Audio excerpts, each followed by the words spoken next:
Welcome to those joining us online for the Finance and Budget Delegated Committee meeting of April the 20th, 2026. We have the acknowledgement of country which Councillor Cowan is offered to read. The Victoria Council acknowledges Aboriginal and Torres Strait Islander people as First Peoples of the country. We acknowledge them as traditional owners and custodians across various lands. We pay our respect to their ancestors, elders, children and young people. We acknowledge their strength and resilience of all Aboriginal and Torres Strait Islander peoples and recognise their continuous connections to lands, waters and communities across the country. Thank you, Councillor Cowan. Agenda item 2 is apologies, request for leave of absence and request to attend by electronic means. We have no apologies, but we've got Councillor Quilty who's requested to attend by electronic means. If I could have a mover for the motion for her to do so. Councillor Quilty to attend by electronic means. We've got a mover, Councillor Mildred, a seconder, Councillor Aldridge. I'm going to put that to a vote. All those in favour? That's carried unanimously. Thank you. Agenda item 3 is the Good Governance Pledge, and Councillor Aldridge has volunteered to read that. Wodonga councillors have committed to undertake the duties of the Office of Councillor in the best interests of the municipal community, abide by the Model Councillor Code of Conduct and uphold the standards of conduct set out in the Model Councillor Code of Conduct, faithfully and impartially carry out and exercise the functions, powers, authorities and discretions vested in the Office of Councillor under the Local Government Act 2020 and any other act to the best of their skill and judgment. Thank you, Councillor Aldridge. Agenda item 4 is declaration by councillors of any conflicts of interest. Are there any conflicts? Councillors? No. Agenda item 5 is confirmation of minutes from the previous meeting. We've got a recommendation that's for us. Can I have a mover, please? Councillor Hall, seconder. Councillor Knight. All those in favour?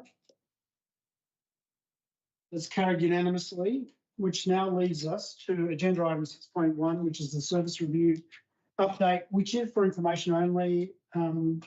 Director Quill, would you like to speak to that? Thank you, Mayor Goebel. The report provides an update with respect to 3 service reviews that are currently underway. 2 of those reviews are being conducted internally by Council's governance, performance and engagement team. They relate to the irregular migrant experience and the Parks and Gardens service offered by Council, and one of them is being conducted externally, which relates to the planning function of Council, both strategic and statutory. All 3 service reviews are progressing. The service review for Burkilla will be presented at the May FBDC meeting, and the service review for the Parks and Gardens service, as well as the planning service, will be presented at the June FBDC meeting. Thank you. Thank you, Director Quill. Any questions to him? The item is only for information only. Councillor Cowan. Thank you. Yes, thank you, Director Quill. When it comes back to us in May, will there be any recommendations for councillors or for community consultation to inform these decisions that might arrive from the review? At this point, the review hasn't yet been finalised, and I think that it would be preemptive for us to speculate on our final position.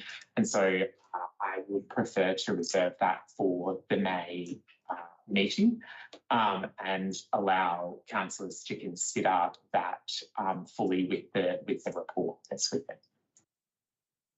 Thank you. Thank you, Councillor Cowan. Any other questions or comments? Councillor Morgan. Thank you, Mr. Mayor. Given that these all 3 are happening and coming to us at the change of financial year in effect, and therefore with the incoming budget, I guess the question is, how are we going to deal with any budget implications, positive or negative, which might, and I say might, arise from these reviews? What's the methodology, or what's the way that we can actually address these things into the budget that's forthcoming? Or is this going to be a process where any changes don't get implemented as a consequence of no budget until the following year's budget.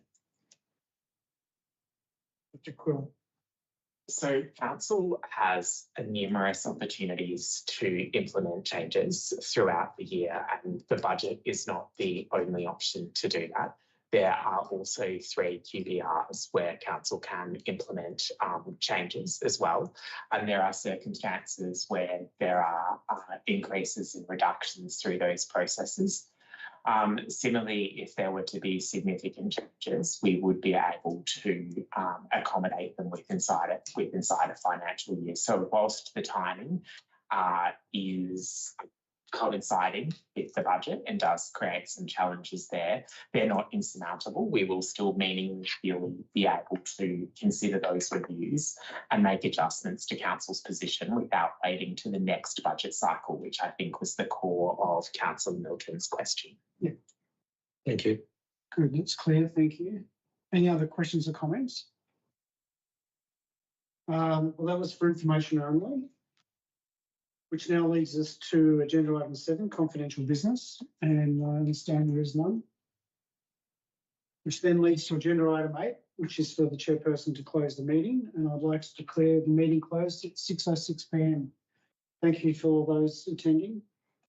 Meeting closed.